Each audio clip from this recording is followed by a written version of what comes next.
ان الحمد للہ نحمده ونستعینه ونستغفره ونعوذ باللہ من شرور انفسنا ومن سیئات اعمالنا من يهده الله فلا مضل له ومن يضلل فلا هادي له ونشهد ان لا اله الا الله وحده ولا شريك له ونشهد ان محمدا عبده ورسوله اما بعد فان خير الحديث كتاب الله وخير الهدي هدي محمد صلى الله عليه وسلم وشر الامور محدثاتها وكل محدثة بدعة وكل بدعة ضلالة وكل ضلالة في النار.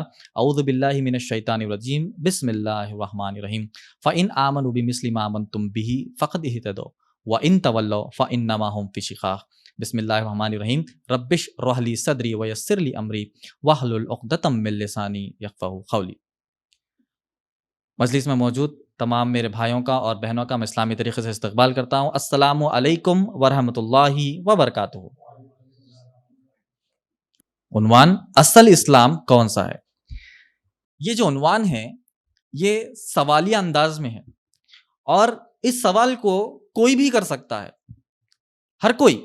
مثال کے طور پر ہم تمام امت مسلمہ، چاہے کوئی بھی ہو امت مسلمہ میں سے، بالخصوص جو دین کا کام کرتے ہیں، دعوت کا کام کرتے ہیں، لوگوں کو اللہ کے بارے میں بتاتے ہیں، لوگوں کو دین کے بارے میں بتاتے ہیں، اور یہ دلی تڑپ ہے کہ بھائی جب میں اللہ کے بارے میں بتا رہا ہوں تو یہ اللہ کو قبول کر لے، جب میں دین کے بارے میں بتا رہا ہوں یہ دین کو قبول کر لے، جب اسلام کے بارے میں بتا رہا ہوں تو اسلام کو قبول کر لے.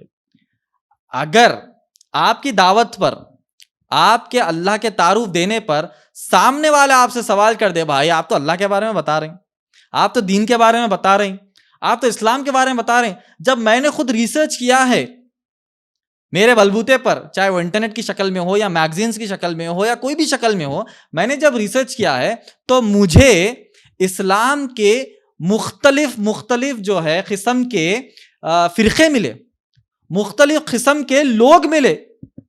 اسلام میں مسلمانوں نے چند چیزوں کو قبول کیا، چند چیزوں کو ریجیکٹ کیا، چند ایسی چیزوں کو قبول کیا جو اسلام میں نہیں ہے، چند ایسی چیزوں کو ریجیکٹ کیا جو اسلام میں ہے. تو غیر مسلمان اگر آپ سے سوال کر دے کہ وچ اسلام شوڈ آئی فالو، عنوان کیا ہے؟ اصل اسلام کون سا ہے.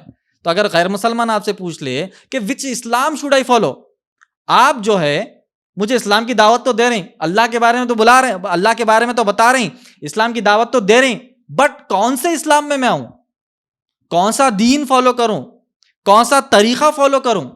اگر ہم سے سوال کوئی کر دے تو اس کا جواب کیا ہونا چاہیے؟ اسی طریقے سے اگر کوئی مسلمان بھٹکا ہوا ہے، دین سے بالکل دور ہے، نمازوں سے دور ہے، اللہ کے تعارف سے، اسلام سے سب سے دور ہے، اگر آپ اس کو دعوت دے رہے ہیں کہ بھائی اللہ کی عبادت کر لو، نماز ادا کر لو، دین سے قریب ہو جاؤ، یہی آخرت کا سامان تیار کرنے والے سبب یہی ہے، یہی نجات کا راستہ ہے، یہی تم کو دین اور دنیا اور آخرت میں کامیاب دینے والی چیز یہی ہے، ٹھیک ہے وہ آپ کی بات مان لیا، ٹھیک ہے بھائی میں آ جاؤں گا. آپ سے سوال کر دے کہ بھائی جب میں اسلام کی طرف آنا چاہتا ہوں مجھے کئی فرقے دکھ رہے ہیں، میرے ابا جو ہے ایک فرقے کو مانتے ہیں، میرے امی جو ایک فرقے کو مانتے ہیں، میرے خالہ پھوپھا جو ہے ایک فرقے کو مانتے ہیں، تو آپ کون سے فرقے کی طرف بلا رہے ہیں؟ تو کون سا اسلام اصل ہے؟ اب غیر مسلمان بھی پوچھے گا تو جواب وہی ہے، مسلمان بھی پوچھے گا تو جواب وہی ہے. بہرحال نبی اکرم صلی اللہ علیہ وسلم نے ترمذی حدیث نمبر 171 اس حدیث میں فرمایا کہ موسیٰ علیہ السلام کی قوم 71 فرقوں میں بڑھ گئی. موسیٰ علیہ السلام کی قوم کتنے فرقوں میں بڑھ گئی؟ 71. عیسیٰ علیہ السلام کی قوم اور ان کے ماننے والے 72 فرقوں میں بڑھ گئی. اور آگے کہا کہ 71 میں سے ایک جنتی باقی سب جہنم میں. عیسیٰ علیہ السلام میں بھی ایک جنتی باقی سب جہنم بھی. اس کے بعد کہا میری امت، میری قوم بھی 73 فرقوں میں بڑھ جائے گی. کتنے؟ 73. آگے کہا ایک جنت میں جائے گی، باقی سب جہنم میں جائیں گے.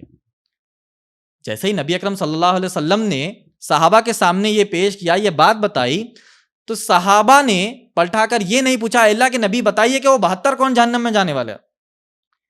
یہاں پر ان کی سوچ معلوم ہوتی. مثال کے طور پر ہماری یعنی انسانی فطرت، اس میں سے ہماری فطرت یہ ہے کہ نیگیٹو کی طرف ہمارا دماغ زیادہ چلتا. دوسروں کی برائی کی طرف ہمارا دماغ زیادہ چل رہا, کون برا ہے ہم اس کے اوپر ہمارا دماغ زیادہ چل رہا, کون خاندان میں کس کی بیٹی کیا برا کری, کس کا بیٹا کیا برا کرا, کس کی برائی ہو گئی, کون نقصان میں چلا گیا, اس کے اوپر ہمارے گھر میں بہت زیادہ ڈسکشنز ہوتے.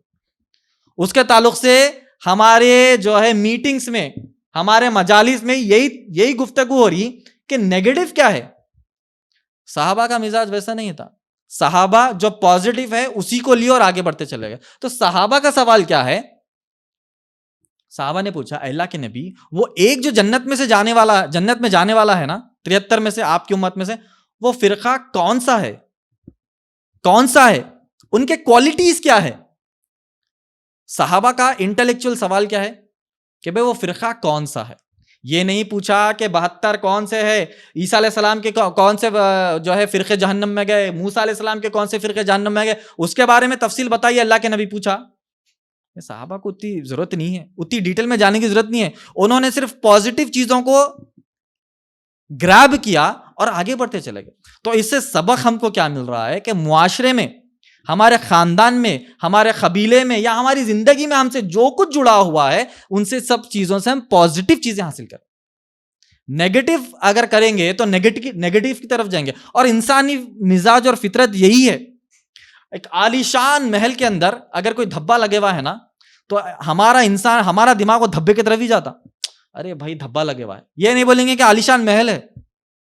ارے بھائی کہ انسان کے اندر کچھ برائی ہے, کچھ غلط کام کرتا ہے, تو اس کی اچھائیاں پورے دبا کر اس کی برائی کو ابھارنا, یہ ہماری فطرت بنی ہوئی. مگر صحابہ کے یہ سوال سے لیسن ہم کو کیا ملا, پازیٹیو کی طرف جاؤ. اب یہ انٹلیکچوئل سوال ہوا صحابہ کا, کیا سوال ہوا کہ بھائی جنت میں کون جانے والے, وہ بول دو اللہ کے نبی. تو انٹلیکچوئل جواب سنی اللہ کے نبی کا. اللہ کے نبی صلی اللہ علیہ وسلم نے کہا کہ آج کے دن جس طریقے سے میں اور میرے صحابہ دین پر عمل کر رہے ہیں, اگر اسی طریقے سے کوئی عمل کرتا ہے تو جنت میں جائے گی. کتنا انٹلیکچوئل جواب ہے, سمجھ میں یہ بات. جواب صحابہ نے پوچھا وہ کون سا فرقہ ہے, تو اللہ کے نبی نے کوئی فرقے کا نام نہیں بتایا. اگر نام بتا دیتے تو آج کی دنیا میں جتنے بھی فرقے وہ نام لے لیتے, وہ نام کو ہائی جیک کر لیتے, ہے کہ نہیں. اگر اللہ کے نبی نے کوئی فلاں نام بتا دیا تو وہ نام رکھ لیتے اور کہتے کہ وہ جو حدیث میں نام ہے نا وہ ہم ہی ہے. تو اللہ کے نبی نے انٹلیکچوئل جواب کیا دیا, کہا کہ عمل اگر میرا اور میرے صحابہ کے مطابق ہے تو وہی جنتی ہے. اب لیو ہائی جیک کرو, اب عمل پر ہائی جیک کرو, وہ بات کو ہائی جیک کرو, وہ بات کو ہائی جیک کرنے کوئی تیار نہیں. یعنی نبی اکرم صلی اللہ علیہ وسلم اور صحابہ کے مطابق جو اسلام پر عمل کرنا ہے نا, یہ کانسیپٹ کو ہائی جیک کرنے کوئی تیار نہیں ہے. اگر نام دے دیتے تو نام کو ہائی جیک کر لیتے. تو انٹلیکچوئل اسٹوڈنٹس کا انٹلیکچوئل سوال, انٹلیکچوئل ٹیچر کا انٹلیکچوئل جواب, یہ ایسی بات اور ایسی حدیث ہے اور ایسی گفتگو ہے کہ تا قیامت تک ریکارڈڈ ہی ہے. بہرحال تو اللہ کے نبی صلی اللہ علیہ وسلم نے کہا کہ آج کے دن جس طریقے سے میں اسلام پر عمل کرتا ہوں اور میرے صحابہ جس طریقے سے عمل کرتے ہیں, وہی اسلام دین, وہی سچا دین ہے, وہی صراط مستقیم کا راستہ یہی ہے. بہرحال مگر ہم جو ہے جب ہم معاشرے میں دیکھتے ہیں, ہمارے اطراف اور اکناف ہم دنیا میں دیکھتے ہیں, تو حدیث کے مطابق 73 فرقے, اگر آپ پلٹ کر معاشرے میں دیکھیں گے تو ہو سکتا کہ 730 ہو گئے یا 7300 ہو گئے. یعنی اپنے آپ کو صحیح عقیدے کہنے والے میں بھی پھوٹ آ گئی, اپنے آپ کو قرآن حدیث میں کہنے والوں میں بھی پھوٹ آ گئی, اپنے آپ کو متقی اور اطاعت گزار کہنے والوں میں بھی پھوٹ آ گئی. تو بولنے کی بات یہ ہے کہ کیا حدیث کے خلاف جا رہے؟ نہیں, حدیث کے خلاف نہیں جا رہے. حدیث میں تو کہا گیا 73, اور عام طور پر آپ دنیا کے جتنے بھی بڑے فرقے ہیں ان بڑے فرقوں کو ڈال کر دیکھیں گے تو تقریباً 70-73 کے قریبی آئیں گے. اب یہ چھوٹے موٹے جو فرقے نکل جاتے ہیں نا, ان کو ہم فرقہ نہیں کہیں گے, ان کو کہیں گے کوئی ایک بھٹکا ہوا گروپ ہے. کئی فرقے آ گئے, مثال کے طور پر قادیانی, ان کو فرقہ نہیں کہیں گے, ان کو تو ہم غیر مسلمان ہی کاؤنٹ کرتے ہیں. اس کے اوپر آپ دیکھیں گے منکرین حدیث کا ایک فتنہ ہمارے پاس عام ہو چکا ہے. کیا کہتے ہیں کہ ہم قرآن کو مانیں گے. قرآن کیا ہے؟ کلام اللہ. اس کو کس نے نازل کیا؟ اللہ سبحانہ تعالیٰ نے سورہ بقرہ سورہ نمبر 2 کی آیت نمبر 185 میں کہا, شہر رمضان الذی انزل فیہ القرآن ھدی للناس وبینات من الھدی والفرقان. یہ قرآن اللہ کی طرف سے ہے. جب احادیث کی بات آتی ہے تو یہ منطق لڑانے والے لوگ کہتے ہیں کہ ہم احادیث کو نہیں مانیں گے. ایسے بھی لوگ معاشرے میں بہت ہے.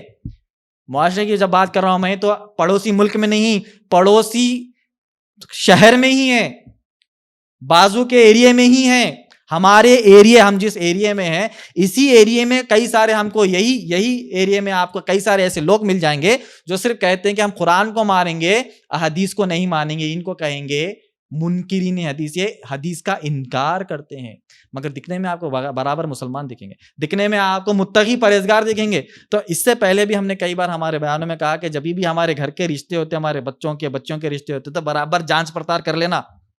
جلد بازی میں کرے نکاح کے 1 ہفتہ یا 1-2 دن کے بعد معلوم ہو رہا کہ بھائی دولہے والے جو ہے منکرین حدیث کو نہیں مانتے, یا دلہن والے منکرین حدیث کو نہیں مانتے, تو نکاح وہیں ختم ہو جائے گا.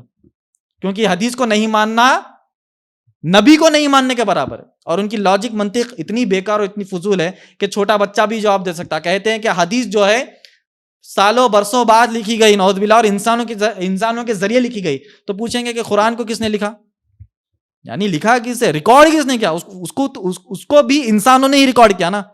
نبی اکرم صلی اللہ علیہ وسلم جبرائیل علیہ السلام سے لیے, جبرائیل علیہ السلام اللہ تعالیٰ سے لیے, یہ پورا چین ہے. اور لکھا کس نے؟ کاتبین وحی, جو وحی کو لکھتے تھے, وہ بھی انسانوں کا کام ہے, انسانوں کی طرف سے لکھا. حدیث بھی جو ہے نبی اکرم صلی اللہ علیہ وسلم جب تعلیمات دیتے تھے, جب ہمارے پیارے صحابہ نے ان احادیثوں کو بھی نوٹ ڈاؤن کیا, ان احادیثوں کو بھی لکھا. اللہ نے قرآن میں فرمایا کہ ہم نے قرآن اور بیان 2 چیزیں نازل کی ہے. قرآن بھی نازل کی, قرآن کیا ہے؟ اللہ کا کلام ہے. بیان کیا ہے؟ احادیث ہے. تو بہرحال بولنے کی بات یہ ہے کہ ایسی منطقیں لگا کر, ایسی لاجکس لگا کر لوگوں نے, مسلمانوں نے فرقے بنائے, اپنے آپ کو اسلام سے دور کیے. اور ہر کوئی دنیا میں دیکھ لیجیے آپ, ہر کوئی جو فرقہ دنیا میں اپنے آپ کو مسلمان کہتا ہے, وہ کہتا ہے کہ ہم قرآن حدیث کو مان رہے ہیں. قادیانی کو اٹھا کر پوچھ لو, انہیں بھی یہی بول رہا کہ ہم قرآن حدیث کو مان رہے ہیں. ہر کوئی قرآن حدیث, مگر قرآن حدیث پر صحیح عمل کرنے کا طریقہ کیا ہے؟ ہم بھی یہی کہتے ہیں, ہم مسلمان بھی یہی کہتے ہیں, یعنی اپنے آپ کو جو صحیح عقیدے کی بات کریں, ہم بھی یہی کریں کہ ہم بھی قرآن حدیث کو مان رہے ہیں, مگر اس میں ایکسٹینشن یہ ہے کہ ہم قرآن اور احادیث کو اس طریقے سے مانیں گے جس طریقے سے نبی اور صحابہ نے سمجھا اور عمل کیا. طریقہ یہ ہے. اللہ سبحانہ تعالیٰ نے سورہ قاف میں کہا کہ اللہ جو ہے انسانوں کی شارخ کے رخ سے قریب ہے. قرآن اٹھا کر پڑھیے آپ, وہی عربی میں ترجمہ دیکھیے, وہی ہے. تو کیا کریں گے آپ؟ کسی کا گلا کاٹ کر دیکھیں گے, اللہ ملے گا وہاں پر, نعوذ باللہ من ذالک. قرآن میں تو لکھا ہوا ہے. اب پوچھو منکرین حدیث سے جو حدیث کو نہیں مانتے, کیا کریں گے؟ وہ گلا کاٹ رہے ہیں سب کے, شارک کے رخ سے قریب ہے, اللہ کو دیکھنا تو گلا کاٹنا کسی کا. بولیں گے نہیں, اگر اس آیت کو سمجھنا ہے تو کس کے ذریعے سمجھنا ہے؟ حدیث کے ذریعے سمجھنا ہے. تو سورہ قاف کی تفسیر میں یہ بتایا گیا کہ تمہاری شارک کے رخ کے قریب اللہ بذات نہیں ہے, اللہ کے فرشتے کا. تو اس کا انٹرپریٹیشن, اس کی تفسیر کہاں سے ملی؟ احادیث سے ملی. تو اللہ سبحانہ تعالیٰ نے اور نبی اکرم صلی اللہ علیہ وسلم نے قیامت تک آنے والے مسلمانوں کو اور انسانوں کو اللہ کا کلام بھی دیا, اور اس کے ساتھ ساتھ اس کا انٹرپریٹیشن یعنی ایکسپلینیشن بھی دیا. مثال, اسکول, کالج, یونیورسٹی تو ہم سب گئے ہیں, پڑھے ہیں. اب اسکول میں جب ایک لیکچرر آپ کو لیکچر سنا رہے ہیں, تو جو ٹیکسٹ بک میں لکھا ہے وہی پڑھ کر سنا دے رہے ہیں, یا پھر اس کا ایکسپلینیشن بھی دے رہے ہیں برابر. ایسا نہیں جو ان کے ٹیکسٹ بک میں لکھا ہے, بایولوجی کے ٹیکسٹ بک میں لکھا ہے, وہی رٹ کے سنا دے رہے, تو آپ پڑھ کے یاد کر لیے. ہم ویسے ہی کریں کیا؟ جب کامرس کی بات آ رہی, اکاؤنٹس کی بات آ رہی, تو جو ٹیکسٹ بک میں لکھا ہے دیوار پہ, بورڈ پہ لکھ دیا, بولے کہ یہی ہے, بولے کہ نہیں, اس کا ایکسپلینیشن دیے. تو ادنا اسکول, کالج اور یونیورسٹی والوں کو اتنی عقل ہے کہ وہ جو ہے ایکسپلینیشن دے. تو کیا رب العالمین جو ہے قرآن کا ایکسپلینیشن نہیں دیں گا؟ اچھا, قرآن کا ایکسپلینیشن ویسے کس کو مل رہا؟ اس زمانے میں جو صحابہ اکرام رضی اللہ تعالیٰ عنہ اجمعین, باضابطہ ان کی مادری زبان عربی تھی, ان کو بھی ایکسپلینیشن دینا ہے. آج کے دور کے لوگ آ کر بول رہے کہ نہیں, ہم کو ایکسپلینیشن کی ضرورت نہیں. تو بولنے کی بات یہ ہے کہ یہ منطق یا لاجک اگر قرآن حدیث میں ڈالے, سمجھ جاؤ کہ وہ اصل اسلام نہیں.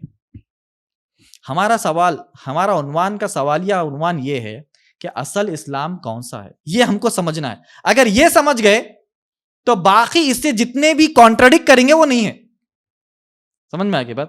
کون سا نہیں ہے, کون سا نہیں ہے, نہیں ہے تو بہت لمبی لسٹ ہے. آپ بولیں گے بریلویزم، بولیں گے کہ بھائی یہ تو خبر پجاری، یہ تو خبر پرستی ہے، یہ تو خبر کے سامنے سجدہ ہے. صوفیزم، انہوں نے تو میوزک میں ڈوبے ہوئے. قادیانی، بولیں گے اگر کوئی ایک مرزا غلام احمد قادیانی کو نبی مان لیے لوگ. دیوبندی، وہ ان کے کانسیپٹ پورے الگ ہے، قرآن حدیث سے مختلف ہے. تو بولیں گے کہ نہیں، اتنا لمبا ان کی جنم کنڈلی پڑھنا نہیں ہم کو. ان کی جنم کنڈلی پڑھے تک ہم کو 2 دن لگتا ہے. ہم بولیں گے جو صحیح ہے اس کو سمجھ گئے تو باطل جتنے بھی ہیں نا وہ آسانی سے سمجھ میں آ جاتا. جو حق ہے اس سے اگر کوئی آ کر ٹکرایا تو سمجھ میں آ جانا کہ یہ غلط ہے. اس کی آسان مثال دیتا ہوں. اینٹی وائرس ہے. اینٹی وائرس آپ انسٹال کر کے اپنے بھیجے میں رکھ لیے، سمجھو ہمارے دماغ میں ہم اینٹی وائرس رکھ لیے، یعنی جو بدعت ہے، جو خرافات ہے، جو اسلام نہیں ہے، اگر وہ ہمارے اطراف آیا تو ہمارے دماغ کا اینٹی وائرس جو ہے ایکٹیویٹ ہو کر بلنک کرنا شروع کرتا. بھائی یہ خبر پرستی، یہ اسلام نہیں ہے، یہ حدیث قرآن میں نہیں ہے. یہ جو ہے صوفیزم، یہ قرآن حدیث میں نہیں ہے. یہ خبر پوجا، یہ قرآن حدیث میں نہیں ہے. یہ جو ہے گنڈے تعویذ پلیتے، یہ قرآن حدیث میں نہیں ہے. ولیوں کو جو ہے بے بہرا نبیوں کا درجہ دے دینا، یہ قرآن حدیث میں نہیں ہے. تو ہمارے دماغ کا اینٹی وائرس ایکٹیویٹ ہو جاتا. ہمارے دماغ کا اینٹی وائرس کیا ہے؟ قرآن اور حدیث. یہ خرافات، یہ بدعت، یہ غیر اسلامی چیزیں اگر قرآن حدیث میں آ گئی، اس کے ریڈار میں آ گئی تو وہ خود ڈیلیٹ ہو جانا. اینٹی وائرس کا کام کیا ہے؟ وائرس کو ڈیٹیکٹ کرنا اور ساتھ ساتھ ڈیلیٹ بھی کر دینا. تو ہمارے معاشرے میں، ہمارے ذہن میں قرآن اور حدیث برابر پرفیکٹ انسٹال ہے تو کوئی بدعت آپ کے قریب آئی سمجھو آٹومیٹک ڈیلیٹ. کوئی آ کر بولا مرزا غلام احمد قادیانی اللہ کے رسول ہے، نبی ہے، بولتے ڈیلیٹ. بولیں گے نہیں، یہ اینٹی وائرس کے خلاف جا رہا. تو وہ اینٹی وائرس انسٹال کرنے کے لیے کیا طریقے وہ دیکھنے کی ہم کوشش انشاءاللہ کریں گے.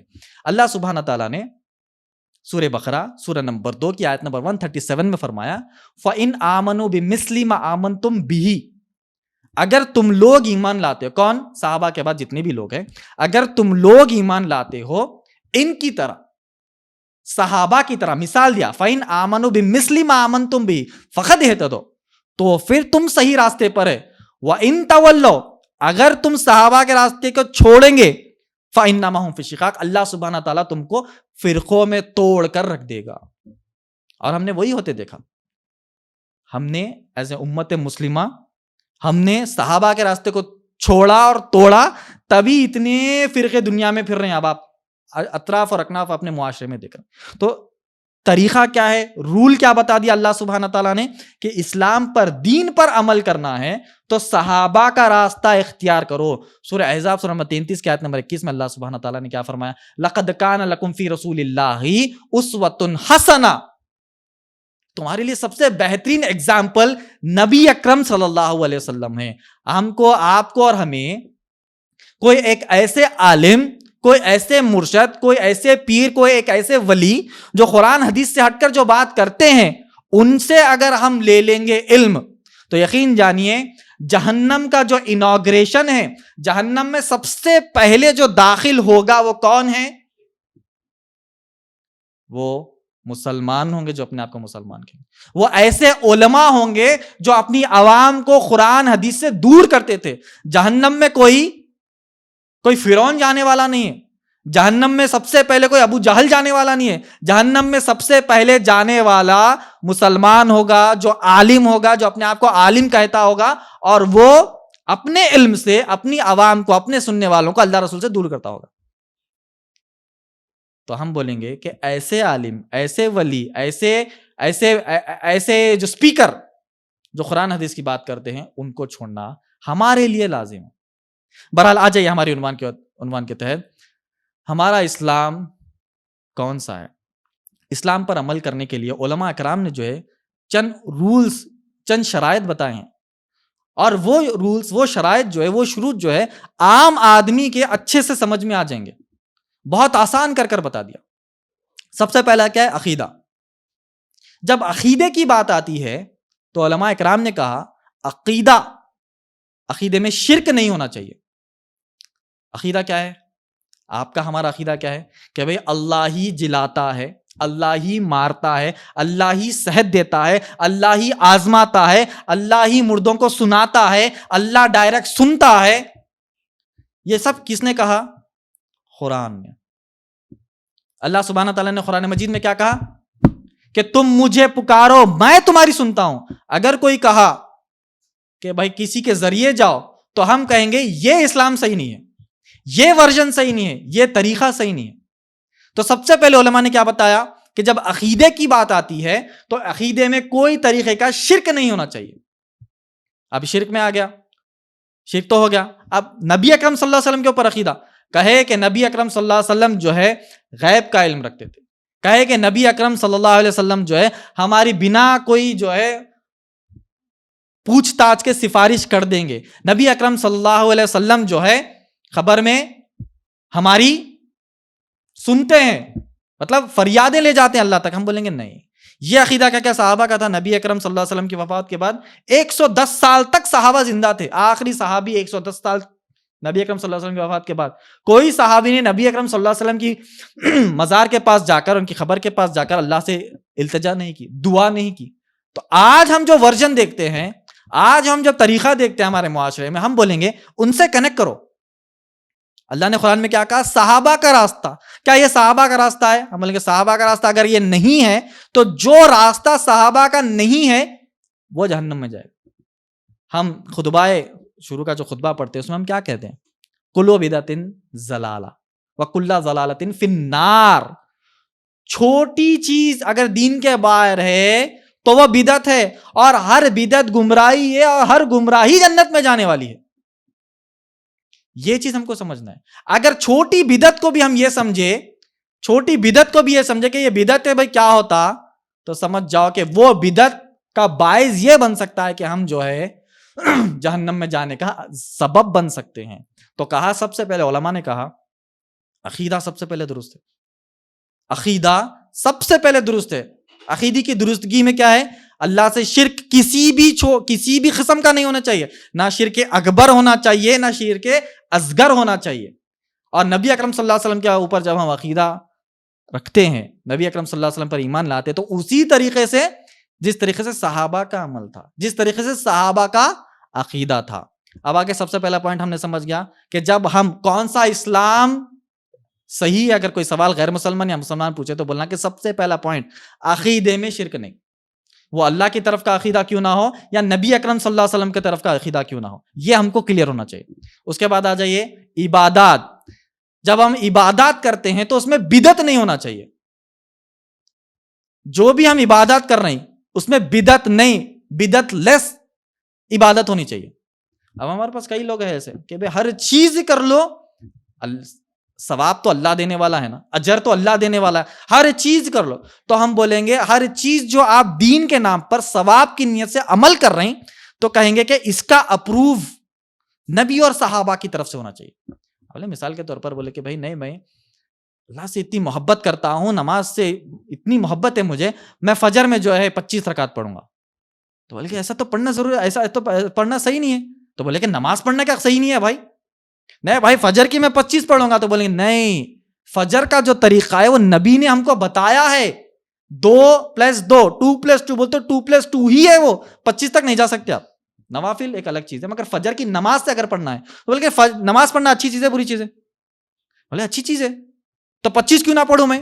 تو بولیں گے کہ نہیں, جو عبادت ہے نا اس میں کوئی بدعت نہیں ہونے چاہیے. عبادت کا معنی کیا ہے؟ جو نبی اکرم صلی اللہ علیہ وسلم نے اپروو کیا اور صحابہ نے ایکسپٹ کیا اور صحابہ نے اس کو عمل کیا ثواب کی نیت سے, تو وہ ہے عبادت. ٹھیک ہے. تو علماء نے بتایا کہ دوسرا نسخہ یہ ہے کہ جب آپ عبادت کا نام لیتے ہیں تو اس میں کوئی بدعت نہیں ہونی چاہیے. یہ ہے صحیح اسلام. عبادت کے نام پہ آج ہمارے معاشرے میں اتنی زیادہ بدعتیں ہیں کہ آپ یقین نہیں جانیں گے.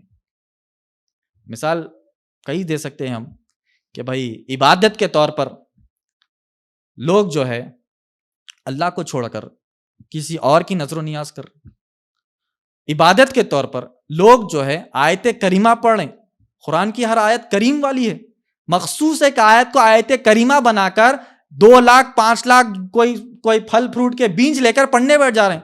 اگر ہم سے پوچھیں کہ بھائی یہ ایسا پڑھنا صحیح نہیں, تو بولے کہ قرآن کی آیت پڑھے تو صحیح نہیں ہے. بولیں گے کہ طریقہ صحیح نہیں ہے. یہ طریقے سے نہ صحابہ نے پڑھا نہ نبی اکرم صلی اللہ علیہ وسلم نے پڑھا. تو بولیں گے کہ آپ کتنا بھی اچھا کام کرو، اگر وہ اپرووڈ صحابہ سے نہیں ہے، اگر وہ اپرووڈ نبی اکرم صلی اللہ علیہ وسلم سے نہیں ہے، تو قیامت کے دن وہ عمل جو ہے ہمارے چہروں پر اور منہ پر مارا جائے گا، کیونکہ اللہ کے نبی صلی اللہ علیہ وسلم سے یہ اعمال اپرووڈ نہیں ہے۔ تو کون سا اسلام صحیح؟ ہم بولیں گے کہ اگر کوئی بدعت دیکھ لو، اگر کوئی خرافات دیکھ لو، اگر کوئی غیر اسلامی جو ہے اعمال دیکھ لو ہمارے معاشرے میں، تو کہیں گے کہ یہ ہماری جو سکیل ہے قرآن حدیث کی، اس سے ہٹ کر ہے۔ اگر جو کوئی قرآن حدیث کی سکیل سے ہٹ کر عمل کرتا ہے تو یقین جانو ایک بھی اعمال قیامت کے دن وہ قبول ہونے والا نہیں ہے۔ اس کے بعد ہو گیا، سب سے پہلے علماء نے کہا عقیدہ، عبادات، تیسرا ہے معاملات۔ عقیدہ اللہ سے ریلیٹڈ ہے، عبادت اللہ سے ریلیٹڈ ہے۔ اب آ جائیے معاملات کس سے ریلیٹڈ ہے؟ بندوں سے ریلیٹڈ ہے۔ جب آپ معاملات کرتے ہیں تو اس میں کوئی بھی حرام نہیں ہونا چاہیے کہا، عقیدے میں شرک نہیں ہونے چاہیے، عبادات میں بدعت نہیں ہونا چاہیے، معاملات میں حرام نہیں ہونا چاہیے کہا۔ اب ہمارا حال کیا ہے؟ جتنے بھی معاملات ہماری زندگی میں ہیں، جتنے بھی ہم معاملات ہمارے دوست، احباب، پڑوسی، رشتہ دار، ماں باپ، بیوی، بچے، ان سب سے کرتے ہیں، افسوس کے ساتھ کہنا پڑتا ہے کہ ہماری امت مسلمہ جو ہے معاملات میں بہت زیادہ پیچھے، معاملات کی تعلیمات میں بہت زیادہ پیچھے، معاملات کے اخلاق سے بہت زیادہ پیچھے۔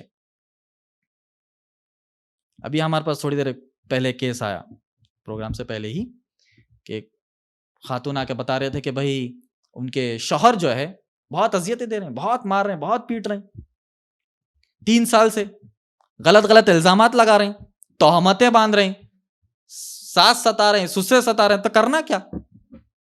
تو یہ معاملات ہے ہمارا۔ جب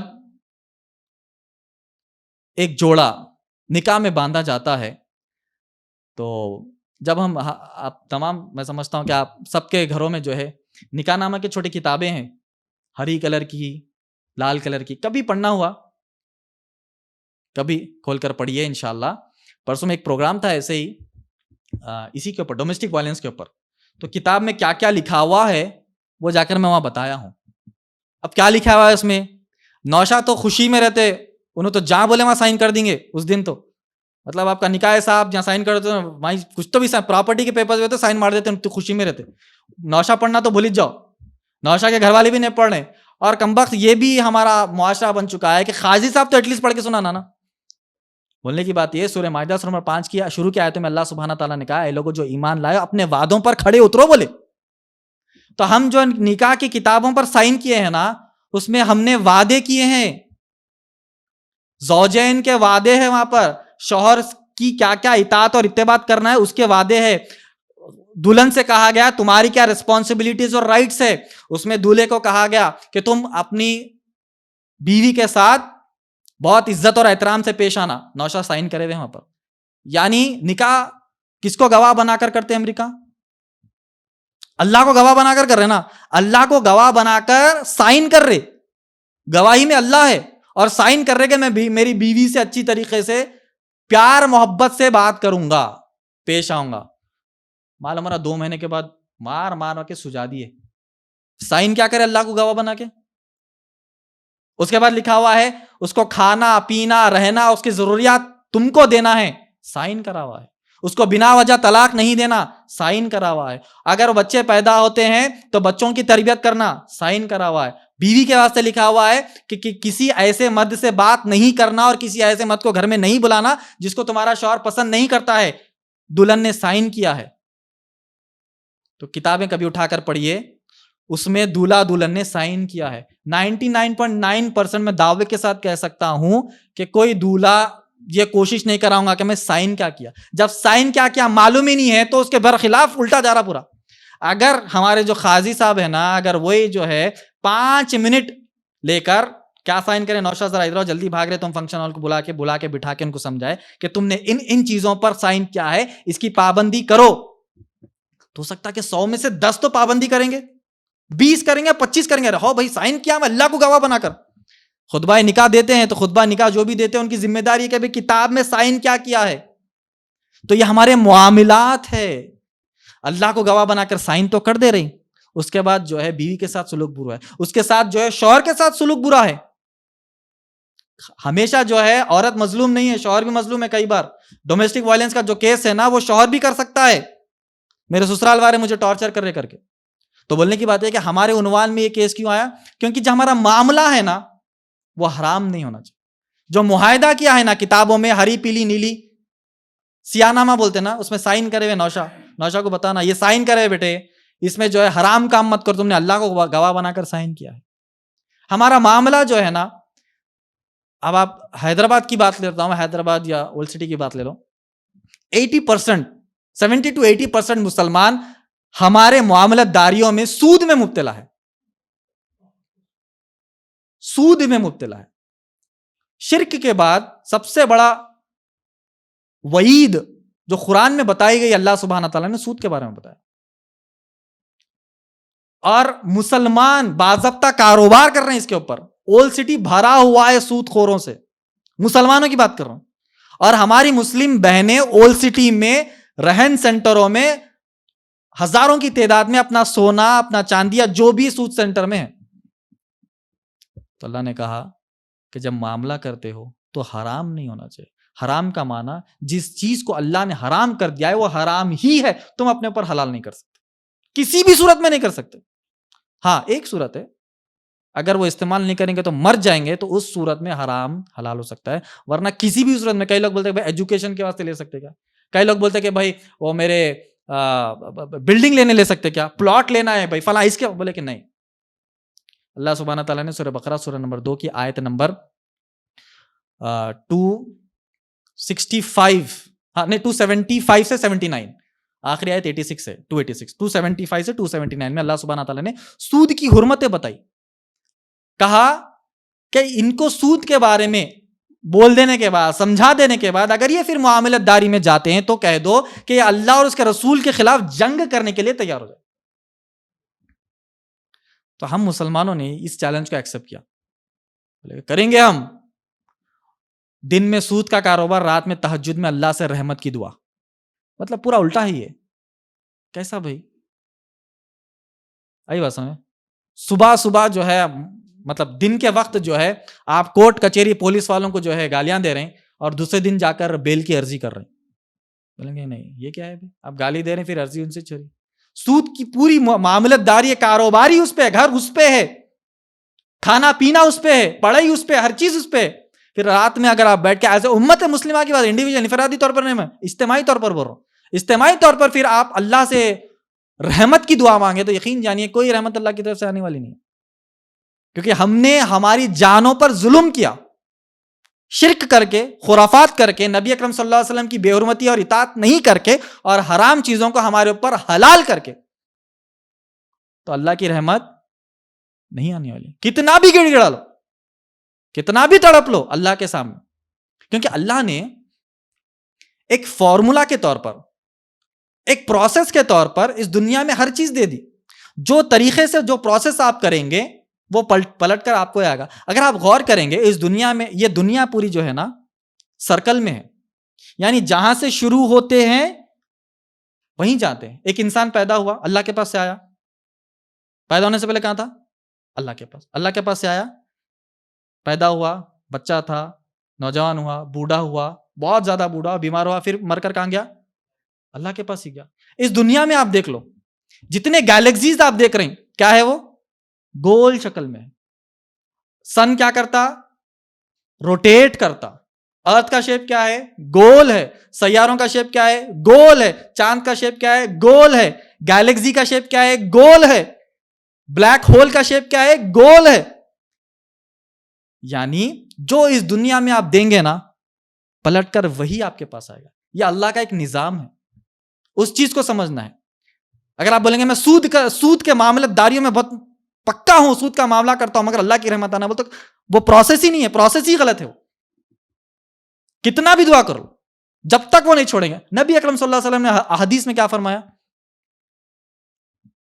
سود کی معاملت داری تو چھوڑ دو, اگر آزو بازو بیٹھ کر کوئی سود کی بات کر رہے ہیں, سود کے ٹرانزیکشن کی بات کر رہے ہیں, بازو بیٹھ کر کوئی سن رہا ہے, اگر اس نے ان کو تنقید نہیں کی تو یہ بھی برابر کا حصہ دار ہے. سود کی اتنی بڑی وعید ہے. اور ایک حدیث میں کہا سود کے بہت گناہ کے وعید کے بہت زیادہ درجے ہے، بہت زیادہ درجے ہے 99. اس میں سے سب سے لیسٹ چھوٹا کیا بتایا؟ سود لینے دینے والا، ٹرانزیکشن کرنے والا، پین دینے والا، سود کے ٹرانزیکشن کو آگے بڑھانے والا، سب کرنے والا. اللہ کے نبی نے کیا فرمایا؟ سب سے چھوٹا درجہ سود کو لینے دینے والے کا یہ ہے کہ اس کا معنی یہ ہے کہ اس نے نعوذ باللہ من ذالک اپنی سگی ماں کے ساتھ زنا کیا. تو بولا کہ یہ معاملت داری میں بگڑ گئے، حرام میں چلے گئے، اپنے والدین کے حقوق نہیں دیے، اپنے بیوی بچوں کے حقوق نہیں دیے، اپنے پڑوسی کے حقوق نہیں دیے. کہا کہ اگر پڑوسی تمہارا وہ شخص ہم میں سے نہیں جو اپنے پڑوسی کو بھوکا چھوڑ کر سو جائے، جو پڑوسی کے حقوق نہیں دیے، جو رشتہ داروں سے رشتہ داری توڑ لیے. تو کہا تیسرا کہا کہ ہمارا جو معاملے ہے اس میں کوئی بھی حرام چیز نہیں ہونا چاہیے کسی بھی قسم کی. اصل اسلام کون سا ہے؟ معاملت داری میں حرام نہیں ہونا. اصل اسلام کون سا ہے؟ کہ یہ نہ کہنا کہ بھائی ہندوستان دارالحرب ہے لہٰذا تم سود لے لو. بولے نا کئی لوگ بولے کہ نہیں بھائی یہاں پر ہم دارالحرب کا مانا جہاں جنگ ہو رہی یہاں پر فتوا دینے والے نے کہا کہ ہندوستان دارالحرب یعنی جنگ ہونے والی جگہ ہے تو سود چلے جائے گا. تو بولے کہ کیا بھی ہو جاؤ، اللہ کی شریعت پوری کائنات کے لیے. میں ہمیشہ کہتا ہوں اگر انسان جو ہے ایڈوانس ہو کر چاند پہ بھی جا کر رہ گئے، مارس پہ بھی جا کر رہ گئے، دوسری گیلیکسی میں بھی جا کر رہ گئے، تو وما ارسلناک الا رحمت للعالمین، یعنی وہاں پر بھی گئے تو یہی قرآن ہے، یہی حدیث ہے. یہ تو دیش کی بات کر رہا نا، دیش کا بہانہ بنا کر سود کو حلال کیا، اور اس فتوے سے، اس بات سے کئیوں نے سود پہ ملوث ہو گئے. تو کہا کہ نہیں، صحیح اسلام یہ ہے کہ کسی کے فتوے سے نہیں چلے گا. صحیح اسلام یہ ہے کہ قرآن میں جو ہے وہی ہے. صحیح اسلام یہی ہے کہ تمہاری معاملت داری میں حرام حلال نہیں ہونا چاہیے، حلال حرام نہیں ہونا چاہیے. کوئی چیز حرام ہے تو حلال کبھی نہیں ہوگی. وہ ایک کنڈیشن پر، کوئی چیز حلال ہے تو اس کو تم اپنے آپ پر حرام نہیں کرنا. تو کہا کہ عقیدہ، عبادات، معاملات. اس کے بعد آ جائیے میتھڈولوجی، طریقہ. چوتھا میتھڈولوجی، جو ہماری میتھڈولوجی ہے، جو قرآن حدیث کو سمجھنے کا جو طریقہ ہے. کیسے سمجھیں گے آپ؟ یہ قرآن حدیث کو سمجھنے کے طریقے میں کئی فرقے بنے، معلوم آپ کو. قرآن حدیث کو سمجھنے میں، ان کی سمجھ میں اپنی منطق لگائے اور فرقے بنائے. اب جیسا کہ میں نے کہا منکرین حدیث کا فتنہ کیا ہے کہ بھائی حدیث کو کون لکھ لیا کہ بھائی وہ 200 سال کے بعد لکھے بھائی، وہ 300 سال کے بعد لکھے بھائی. ہرگز نہیں، ان کا علم کم ہے. صحابہ ہی لکھتے تھے. اور امام بخاری رحم اللہ جو ہے پیدل کشتیوں میں سفر کر رہے ہیں، سیریا سفر کر رہے ہیں، کبھی حجاز سفر کر رہے ہیں، کبھی یمن سفر کر رہے ہیں، ایک حدیث کے واسطے کنفرمیشن لینے کے لیے. تو بہرحال تو ایک سوچ پہ ایک فرقے بنے. تو ہم بولیں گے آپ کی ہماری سوچ جو قرآن حدیث کو سمجھنا ہے اس کا طریقہ کیا ہے؟ اس کا طریقہ کیا ہونا چاہیے؟ جو میں نے جو ٹرانسلیشن پڑھا وہی ہے کیا؟ جو ٹرانسلیشن پڑھا وہی ہے؟ تو ہم بولیں گے نہیں، طریقہ وہ ہے، منہج وہ ہے جو صحابہ کا ہے. مثال میں نے آپ کو دی، سورہ قاف میں اللہ سبحانہ تعالیٰ نے کہا میں تمہاری شارہ کی رگ سے قریب ہوں. تو اس کی جو منہج ہے، اس کی جو سمجھ ہے، اس آیت کی جو سمجھ ہے، ہم تفسیر میں ڈھونڈیں گے کہ صحابہ نے کیسے سمجھا، کہ اللہ بذات کیسے ہو سکتا، مگر قرآن میں تو ہے. تو اس کو سمجھنا صحابہ کے طریقے سے. اللہ کی ذات بہت بڑی ہے. سورہ بقرہ کی آیت نمبر 255 آیت الکرسی ہے نا، اس آیت الکرسی کی تفسیر پڑھیے آپ. آیت الکرسی، اس کرسی کی جو تفسیر ہے بہت بڑی تفسیر ہے. اللہ کے نبی صلی اللہ علیہ وسلم نے کہا کہ بہت بڑا ریگستان ہے، اپنے کن انگلی کی انگوٹھی نکال کر پھینک دو تو کیا مقابلہ ہے اس ریگستان کے مقابلے میں وہ انگوٹھی چھوٹی. کہا کہ صحابہ نے ریگستان تو بہت بڑا ہے، انگوٹھی تو بہت چھوٹی ہے.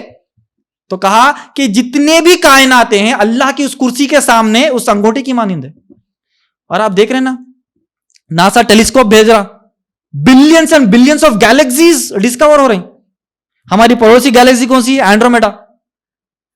لیکن 13 بلین سال لائٹ کی سپیڈ سے آپ ٹریول کر جائیں گے، 13 بلین ایئرس، تو ایک گیلیکسی ملے گی. تو ہیبل اسپیس ٹیلیسکوپ اس کو کیپچر کر بتا رہا کتنی دور. 13 بلین سال کس کو بولے؟ 1 بلین میں 100 کروڑ ہوتے ہیں، 1300 کروڑ سال ٹریول کرنا ہے. اتنی دور دور گیلیکسیز ہے. تو کہا اتنے پورے گیلیکسیز اس ریگستان کے سامنے ایک انگوٹھی بولے. تو اللہ بذات اتنا بڑا ہے. اور حدیث میں اس تفسیر میں آگے یہ آیا کہ وہ جو کرسی ہے اس کرسی پر اللہ بذات نہیں, اللہ کا پیر ہے اس کرسی پر. اللہ ثم استوى علی العرش, اللہ اور اس کے اوپر ہے, عرش کے اوپر ہے. تو اتنی بڑی ذات یہاں پر قرآن میں تو ہے. اب سمجھاؤ اس کو, حدیث ہٹا دو سمجھاؤ. تو بولیں گے نہیں, ہمارا منہج کیا ہے, جاؤ صحابہ کے پاس, فردو الی اللہ و رسول ہی بولے.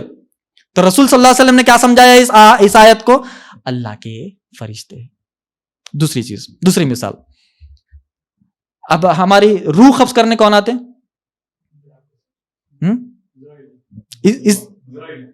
اسرائیل علیہ السلام کے نام کے کوئی فرشتے نہیں ہے, ملک الموت ہے.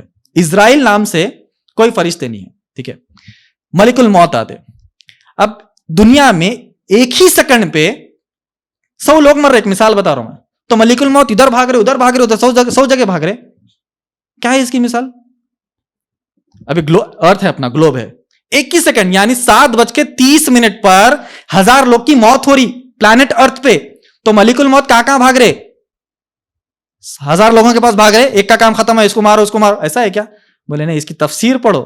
نبی اکرم صلی اللہ علیہ وسلم نے بتایا کہ ملک الموت کے بھی اسسٹنٹس ہے, ٹیم ہے پوری. کا ہمارے کو عام طور پر کیا معلوم ہے, ملک الموت روح قبض کرتے. بات تو بالکل صحیح ہے, ایک ہی وقت پر تو کیسا؟ اب اس کا ایکسپلینیشن کیا ہے؟ بولے نبی صحابہ کے پاس جاؤ, وہاں پر ملیں گا ایکسپلینیشن. تو بولے کہ صحیح اسلام کون سا ہے؟ اگر کوئی اس کو پلٹا کر کچھ بھی ایک ایکسپلینیشن دے دیا, کوئی بھی ایک تفسیر بتا دیا, نئے بہن ویسے کرتے, ادھر بھی مارتے, ادھر بھی مارتے, ادھر بھی مارتے, ان کے ملٹیپل رولس ہے, انہوں ڈپلیکیٹ بن جاتے بولے تو, اور کوئی لوگ مان بھی لے رہے اس کو. بولے تو ایسا کیسے؟ بولے کہ یہ کیا تم حدیث سے بتائے؟ نہیں, میری منطق سے بتایا. بولے کہ یہ صحیح اسلام نہیں ہے. صحیح اسلام کیا ہے؟ جو نبی صحابہ نے ہی بتایا. تو چوتھا کیا ہے اپنا؟ میتھڈالوجی, منہج. اس لیے ہم کہتے ہیں نا منہج سلف. کیوں کہتے ہیں ہم؟ کہتے ہیں نا منہج سے کیوں کہتے ہیں؟ کیونکہ نبی صحابہ کا سلف یعنی ہمارے اینسسٹرز, اوپر والے لوگ. تو ہم سلف صحابہ کو مانتے ہیں, تو ان کا منہج ہم نے لیا. اگر ان سے نیچے والوں کا منہج لیں گے تو نبی اکرم صلی اللہ علیہ وسلم نے کیا کہا؟ میں, میرے بعد والے, ان کے بعد والے, اس کے بعد نبی اکرم صلی اللہ علیہ وسلم نے گارنٹی نہیں لی. تو جہاں تک گارنٹی لی ان سے ہی علم سیکھنا ہے. ان سے بعد والوں سے سیکھیں گے تو ڈاؤٹ فل ہوگا. اور ان سے بات تو چھوڑ دو, 1000 سال بعد آنے والوں سے بھی لینا شروع کر دیا ہماری قوم نے. تو ہوا یوں کہ اصل اسلام کون سا ہے اس سے بالکل دور ہو گئے, بڑے بڑے فتنے بنا دیے, نئے نئے نبیوں کو لا لیے, عیسیٰ علیہ السلام کا انکار کر دیے, عیسیٰ علیہ السلام کی موت ہو گئی بول دیے, امام مہدی کی موت ہو گئی, امام مہدی آ گئے بول دیے. مہدیہ فرقہ بھی ایک ہے, کیونکہ قرآن حدیث سے دور ہو. نبی اکرم صلی اللہ علیہ وسلم کا آنے کا مقصدوں میں ایک مقصد کیا ہے؟ شرک کو دور کرنا. کیا شرک ہے وہ؟ مکے میں کیا شرک ہوتا تھا؟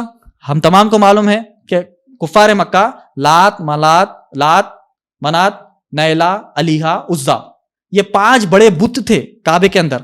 ان سے وہ گزارش کرتے تھے کہ اللہ کی طرف لے جائے. کیا لے جائے؟ ان کی فریادیں. اور کفار مکہ بھی اللہ کو مان رہے نا, اللہ ہی بول رہے ہیں. جنگ بدر میں سامنے دونوں بھی اللہ سے دعا مانگ رہے ہیں, دونوں بھی اللہ سے دعا, اللہ کو مانتے تھے. مگر ان کا شرک کیا تھا کہ انہوں نے بتوں کو ولی بنا لیا تھا. بتوں کو کیا کیا تھا انہوں نے؟ ایک ٹرانسمیٹر بنا لیا تھا. اتنا سمجھ میں نہیں آ رہا ہماری قوم کو آج کو. نبی اکرم صلی اللہ علیہ وسلم یہی تو بول رہے ہیں مکے میں کہ یہ نہیں سنتے ہیں, ڈائریکٹ اللہ کو سنانا ہے. اور آج کے دور کے مسلمان کہتے ہیں کہ اللہ ڈائریکٹ نہیں سنتا, ہم ولی اور بابا اور درگاہوں سے سنائیں گے. ارے اللہ کے نبی کا آنے کا مقصد ہی یہ تھا کہ یہ شرک کو دور کرے. یہ کانسیپٹ کو نہیں سمجھے تو کہا کہ بہت بڑا فرقہ بنائے. اور آپ جانتے ہیں کہ فرقے بننے کی جو تعداد ہے نا, یہ ہمارے سب کانٹیننٹ میں ہے, پاکستان, ہندوستان اور بنگلہ دیش. 80% فرقے یہ سب کانٹیننٹ میں سے نکلے, کیونکہ یہاں پر منطق اور لاجک بہت زیادہ چلتی. اوپر بھی جائیے وہاں پر بھی نکلیں گے, نیبل کے نہیں. مگر یہاں پر ہمارے پاس کیا ہے معلوم؟ ہمارے بڑوں نے کہا تھا, ہماری عقل نے یہ کہا, ہم کو یہ سمجھ میں آیا, ہماری انانیت, میری ہی سننا, میری ہی چلنا, میری ہی تفسیر صحیح ہے, ان سب پہلوؤں کو چن کر یہ فرقے بنائے. اللہ سبحانہ تعالیٰ نے سورہ احزاب نمبر 33 کے آیت نمبر 40 میں کیا کہا؟ ما کان محمد ابا احد من رجالکم ولکن رسول اللہ و خاتم النبیین. کہ نبی اکرم صلی اللہ علیہ وسلم آپ کسی کے والد نہیں ہیں بلکہ آپ اللہ کے رسول ہیں اور آخری نبی ہے. تو اب ایک جنے آ کے بول دے کہ نہیں مرزا غلام احمد قادیانی بھی اللہ کے نبی کے بعد ایک نبی ہے. لیکن قرآن کی آیت ہے. بولے ہم مانیں گے. تو بولے کہ نیا فرقہ, ان کو تو چاہے کوئی بھی فرقہ کا رہندو, سنیوں میں کوئی بھی فرقہ کا رہندو, سب نے ان کو کہا کہ یہ کافر ہے, کافر کا لقب دے دیا. یو کے میں بہت بڑا ان کا جو ہے نیٹ ورک ہے, یو کے سے ان کے ٹی وی چینلز چلتے ہیں, اسلام ٹی وی نام ان کا نام بھی ہے, اسلام کا نام بھی ہے, ٹی وی کا چینل کا نام بھی اسلام ٹی وی ہے, اور بہت بڑے بڑے یو کے میں بہت بڑا نیٹ ورک ہے. اب کیا کریں گے آپ؟ تو بولنے کی بات یہ منطق, لاجک, اپنی انانیت میں یہ فرقے بنے. تو آپ کا اور ہمارا کام یہ ہے کہ صحیح اسلام کی جب ہم تلاش کرتے ہیں, اور یہ صحیح اسلام کی تلاش میں ہمارے گھر والوں کا خاص خیال رکھنا چاہیے, کیونکہ آپ اور ہم جو ہے ہفتے میں کہیں نہ کہیں 4 خطبے تو اٹینڈ کر رہے کیسا بھی, اس کے بعد ایک 2-3 پروگرامز اٹینڈ کر رہے کیسا بھی, دروس اٹینڈ کر رہے کیسا بھی.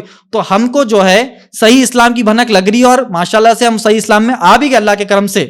اللہ سے امید ہے کہ ہم بھٹکے نہ, مگر ہمارے گھر والوں کو اس چیز پہ لانا ہے, کیونکہ جمعہ کے نماز میں کوئی اٹینڈ کرنے کا کوئی ان کا اہتمام نہیں ہے, نہ کوئی پروگرام میں اٹینڈ کریں گے, ٹی وی کھولیں گے تو ہندوستانی اور پاکستانی سیریل سے ان کو فرصت نہیں ہے. تو آپ کا اور ہمارا کام یہ ہے کہ ہمارے گھر والوں تک اس صحیح اسلام کو پہنچائے, کیونکہ اللہ سبحانہ تعالیٰ نے قرآن مجید میں کہا یا ایھا الذین آمنوا, اے لوگو جو ایمان لائے ہو, قوا انفسکم واہلکم نارا وقودھا الناس والحجارہ, اے لوگو جو ایمان لائے ہو اپنے آپ کو اور اپنے اہل و عیال کو جہنم کی آگ سے بچاؤ. کہا کوئی شخص یہ کہے کہ بھائی میں تو صحیح اسلام پر ہوں, پورے چیزاں میں سمجھ گیا, اب گھر والوں سے مجھے کوئی مطلب نہیں ہے, کیا بھی بولے تو سن رہے, نہیں سمجھ رہے.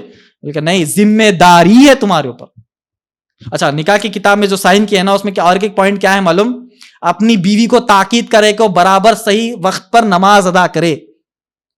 اب وہ کتاب کے بلبوتے پر کتنے دولوں نے, کتنے نوشاؤں نے اپنی بیویوں کو تاکید کی نماز کی,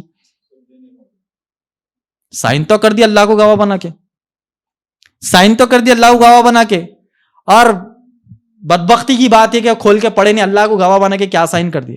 اگر وہ پڑھ کر سنا دیتے نا قاضی صاحب یا جمعہ کا خطبہ جو بھی دیتے ہیں, 100 میں سے کتنے بولیے آپ لوگ, بولیے 25 تو سدھریں گے. ہاں بھائی سائن کرا بھائی, میں سدھریں گے 25, 75 چھوڑ دو, ہمارے پاس اتنی تعداد نہیں ہے سنتے کر لینے کے واسطے, سن کے ارے کر دیا ہوں گا بھائی جان دو بھی بولتے, ایسے بھی ہے, تو ایٹ لیسٹ 25 تو سدھریں گے. تو بولنے کی بات یہ ہے کہ ہمارے ٹاپک کا جو حصہ تھا عقیدہ عبادات معاملات, میتھڈالوجی, انڈرسٹینڈنگ, 2 آخری بول کے میں انشاءاللہ ختم کرتا ہوں. آخری 5واں ہے انڈرسٹینڈنگ, سمجھ, قرآن جو سمجھنا ہے, احادیث جو سمجھنا ہے, ہم کو back to the original teachers کے پاس جانا ہے. نبی اکرم صلی اللہ علیہ وسلم نے اس چیز کو کیسے سمجھا اور سمجھا ہے, صحابہ اکرام رضی اللہ تعالیٰ عنہ مجمعین نے اس کو کیسے اور سمجھا ہے. آخری ہے پریکٹس, جو بھی ہمارا عمل ہے اسلام کے نام پر, دین کے نام پر, ثواب کے نظریے کے نام پر جو بھی عمل کرتے ہیں وہ نبی اور صحابہ کے مطابق ہو. اب یہ 6 پوائنٹوں میں آپ نے غور کیا ہوگا, 6 پوائنٹ ہر چیز اپنے کو ڈائریکٹ کدھر کر رہے, نبی صلی اللہ علیہ وسلم اور صحابہ کی طرف ہی کر رہے. اس کو ایلابریٹ علماء نے کیوں کیا, سمجھانا ہے ڈیٹیل میں. اگر ایک ہی سینٹنس میں ختم بھی کر سکتے نا کہ بھائی دین پر عمل کرنا ہے, قرآن حدیث پر عمل کرو گے, چلے گئے سمجھو. بولے کیسا عمل کرنا, عقیدہ کیسا ہونا میرا, قرآن کیا بول رہا, عبادت کیسا کرنا, ہمیں 25 رکعت نماز پڑھنا, حج کیسا کرنا, میں کیا 100 طواف کر لوں, کیا کروں میں, احرام کیسا پہنوں, میں کالے کلر کا پہن لوں, تلبیہ کیسا پڑھوں, میں سائی میں کیسا چلو, میں کتنے مطلب کیا ہے پورا. تو بولے کہ کھول کے بتایا, عقیدہ, عبادات, معاملات میں 80% مسلمان بہت ہمارے پیچھے. اس کے بعد کہا میتھڈالوجی صحیح ہونا چاہیے, سمجھ صحیح ہونا چاہیے, اور اس تمام چیزوں میں جب ہم عمل کرتے ہیں دین کے اوپر تو یہی ہمارا دین ہے جو نبی اور صحابہ نے دیا. اس کو مینیپولیٹ کرے, اس میں ایڈیشن کرے تو یقین جانو قیامت کے دن میدان محشر میں کوئی ایسا عمل قبول نہیں ہوگا جو سلیبس میں نہیں ہے. آسان مثال, کوئی ایک ایسا آنسر لکھے آنسر شیٹ میں جو سلیبس میں نہیں ہے, ہو سکتا کہ وہ آنسر میں بہت زیادہ نالج ہے, بولیں گے زیادہ نالج والا مارکس دیں گا کوئی, بولے نہیں. بایولوجی کے ایگزام میں آپ ٹیکنالوجی لکھ رہے اور بہت صحیح ہے, بہت ایڈوانس ٹیکنالوجی کے بارے میں لکھ رہے, بولے پاس ہوں گے. بولے بایولوجی میں بایولوجی لکھو، جتنا بولے اتنا ہی لکھو. آتا پارٹ اے پارٹ بی آتا، 10 میں سے 5 لکھو. بولے میں 10 لکھا اور بولوں گے 10 کے مارکس دو. بولے کیسا ہوگا بھائی؟ رول کیا ہے؟ 10 میں سے 5 کے ہی مارکس ہے. تم 50 بھی لکھ دو مارکس نہیں ملیں گے. اسی طریقے سے جو سلیبس میں ہے وہی سلیبس ہے. آؤٹ آف سلیبس کوئی بھی عمل کرے ریجیکٹ. آؤٹ آف سلیبس کتنے بھی اعمال کر لو، بولیں گے سلیبس میں تو قبول نہیں ہوگا. اور وہ اعمال ایسے ایسے جو قرآن حدیث میں نہیں، اگر وہ کر کے آئیں گے تو ہمارے منہ پہ مار مار کے فرشتے پھینکیں گے، منہ پھوڑ دیں گے ہمارے. بولیں گے ثابت نہیں ہے. صحابہ اس دن کیا پریشان کے بولے بھائی اتنے اعمال ہماری زندگی ہم نے کرے. آنے والے لوگوں کو اتنا معلوم ہے، آنے والے جنریشنز کو اتنا معلوم ہے. یہ 20ویں 21ویں 30ویں 50ویں جتنا بھی ابھی زندگی تمام ہے، یہ صدی والوں کو اتنا عمل معلوم تھا کہ جو ہمارے کو نہیں معلوم ہے. بولیں گے اتنے اعمال سب منہ پر پھینکے جائیں گے. سب فرشتے منہ پہ پھینک کر ماریں گے کہ یہ قرآن میں نہیں ہے، یہ حدیث میں نہیں ہے. تو ہمارا سوالیہ انداز میں جو عنوان تھا اصل اسلام کون سا ہے، وہ وہی اسلام ہے جو اللہ کے نبی صلی اللہ علیہ وسلم نے. اگر آپ پڑھیں گے سورہ آل عمران سورہ 3 کی آیت نمبر 103 میں اللہ سبحانہ تعالیٰ نے کہا وَاعْتَصِمُوا بِحَبْلِ اللَّهِ جَمِيعًا وَلَا تَفَرَّقُوا. اللہ کی رسی کو مضبوطی سے پکڑ لو اور فرقوں میں نہ بٹ جاؤ. کہا اللہ کی رسی کیا ہے اس آیت کی تفسیر میں؟ قرآن مجید ہے. اس رسی کو مضبوطی سے پکڑیں گے تو فرقوں میں نہیں بٹیں گے. آج ہم فرقوں میں بٹے ہوئے ہیں، اس کا معنی کیا ہے؟ کہ ہم اس رسی کو مضبوطی سے نہیں پکڑے. ریٹورک کوشچن ہے. اگر پکڑیں گے تو فرقے نہیں ہوں گے. فرقے ہوگے کا معنی کیا ہے؟ ہم نے قرآن مجید کو مضبوطی سے نہیں پکڑا. قرآن مجید کو پکڑا تو پکڑا، تابدانوں میں محفوظ ہے. کیا بولتے ہیں اس کو؟ تروپوش بولتے ہیں اس کا جو غلاف رہتا ہے، اس غلاف میں محفوظ ہے. وہ ہمارے جو ہے تابدانوں کی زینت ہے. نعوذ باللہ من ذالک. جب حرام قسم سے جو شادیاں ہوتے ہیں اس میں سب فہرست میں سب سے پہلا لکھا ہوتا ہے قرآن. ارے بولے کہ بھائی جہیز حرام ہے، تو بولے کہ جہیز کے اول نمبر پہ ہم قرآن کو ڈالیں گے. تو یہاں پر جب قرآن کا استعمال ہوا تو جانیے یقین کہ اس امت پر اللہ کی رحمت اور برکتیں کیسے آئیں گی. جو چیز کو حرام قرار دیا اس کا پہلا فہرست میں نام ہے قرآن. تو بہرحال ہم نے ہی ہمارے اعمال کو برباد کیا، ہم نے ہماری نفسوں پر ظلم کیا ہے. اگر ہم صحیح راستے پر چلنا ہے تو ہمارا اسلام وہی اسلام ہے جو اللہ نے نازل کیا ہے. ہمارا اسلام وہی اسلام ہے جو نبی اکرم صلی اللہ علیہ وسلم نے عمل کیا، بتایا، جو چیز کو اپروو کیا، صحابہ نے جس کو عمل کیا، وہی اسلام ہے. اس کے بعد کوئی بھی عمل کرے، کوئی بھی فرقہ آ کر 100 چیزیں بتا دے جو اسلام کے خلاف ہے، اگر اسے متاثر ہو کر جائیں گے تو بھٹک جائیں گے. صراط مستقیم کی تفسیر آپ پڑھیے. صراط مستقیم کی تفسیر یہی ہے کہ اگلے صراط مستقیم جو سورہ فاتحہ میں پڑھتے ہیں نا، اہدینا الصراط المستقیم، ہے اللہ مجھے سیدھا راستہ دکھا، اس کی تفسیر میں یہ ہے کہ صراط مستقیم کا جو سیدھا راستہ ہے اس طرف قرآن ہے، اور قرآن بندے کو بلاتی رہتی ہے میری طرف آ، میری طرف آ. تو بندہ چلتے جاتا ہے، ہم چلتے جا رہے ہیں، اور کہتی ہے کہ دائیں بائیں مت دیکھ، اگر دیکھے گا تو انہی میں سے بہ کر چلے جائے گا. تو صحابہ نے پوچھا دائیں بائیں دروازے کیا ہے؟ تو کہا کہ دائیں بائیں دروازے اس دنیا کی لذیذیں ہیں، جیسے ہی دیکھا لڑک کے چلے گا. اور کئی بار ہم نے دیکھا نا، کئی بار ہوتے ہیں متقی پرہیزگار ہوتے، کبھی کبھی نکل جا رہے ہوں، ارے کیا بھائی شراب میں مبتلا ہو گیا، آپ تو 5 ٹائم نمازی تھے. تو مطلب یہ کہ بائیں دروازے میں دیکھے انہوں، قرآن کی آواز نہیں سنے، قرآن بلا رہا نجات کی طرف آ، نجات کی طرف آ. تو انہوں کیا کرے، دنیا کی لذیذوں میں لیفٹ رائٹ دیکھے، دیکھتے ہی وہ میگنیٹ کی طرح کھینچ لیتا نا، ویکیوم کی طرف، ویکیوم کے جیسا یہ دنیا کی لذیذیں کھینچ لیتی ہمارے. تو قرآن کہتا ہے میری طرف آ. صراط مستقیم کی تفسیر میں یہ ہے کہ سیدھے راستے پر جانا ہے، لیفٹ رائٹ ہم کو دیکھنا نہیں ہے. اور عیسیٰ علیہ السلام نے بھی جب نبی اکرم صلی اللہ علیہ وسلم کی پیشن گوئی دی، سورہ مائدہ میں غالباً اس میں کہا کہ میرے بعد من بعد اسمہ احمد، میرے بعد ایک نبی آئیں گے اور وہ تمہیں سیدھا راستہ دکھائیں گے، صراط مستقیم کا راستہ دکھائیں گے. عیسیٰ علیہ السلام نے پیشن گوئی دی.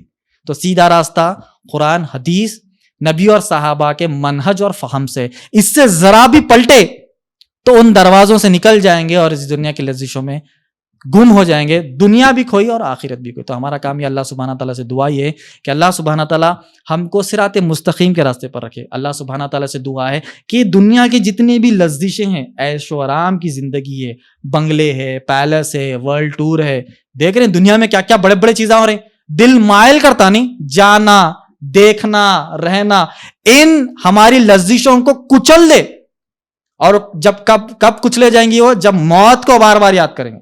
اللہ کے نبی نے کہا موت کو بار بار یاد کرو تاکہ جو ہے دنیا کی جو یہ لذیذ ہے نا، میٹھی میٹھی چمکدار اور یہ جو ہے بہت لذت دار جو چیزیں ہیں وہ ختم ہوگی موت کو یاد کرنے سے. تو اللہ سبحانہ تعالیٰ سے دعا ہے یہ دنیا میں جتنی بھی چمک دیکھ رہے ہیں، دنیا میں جتنے بھی جو ہے عیش و آرام کی چیزیں دیکھ رہے ہیں، پیلس دیکھ رہے ہیں، 10 کروڑ کی گاڑی دیکھ رہے ہیں، ہوائی جہاز دیکھ رہے ہیں، ورلڈ ٹور دیکھ رہے ہیں، میرے دوست کے پاس گاڑی ہے، میرے سالے کے پاس گاڑی ہے، انہیں گاڑی خریدا، انہیں بنگلو خریدا، یہ سب جو ہے جانے والی چیزیں. ہمارا پکا سامان آخرت کا سامان ہے جو قرآن حدیث سے مل سکتا ہے، اور صحیح عمل کرنے پر یہ بینک اکاؤنٹ میں سیو ہوگا، ہمارے اعمال نامے میں سیو ہوگا، اور اس دنیا میں تو فائدہ ہوگا انشاءاللہ، قیامت کے دن بھی انشاءاللہ فائدہ ہوگا. اللہ سبحانہ تعالیٰ ان سب چیزوں کی دعا ہے. جزاک اللہ خیر. وآخر دعوانا الحمدللہ رب العالمین.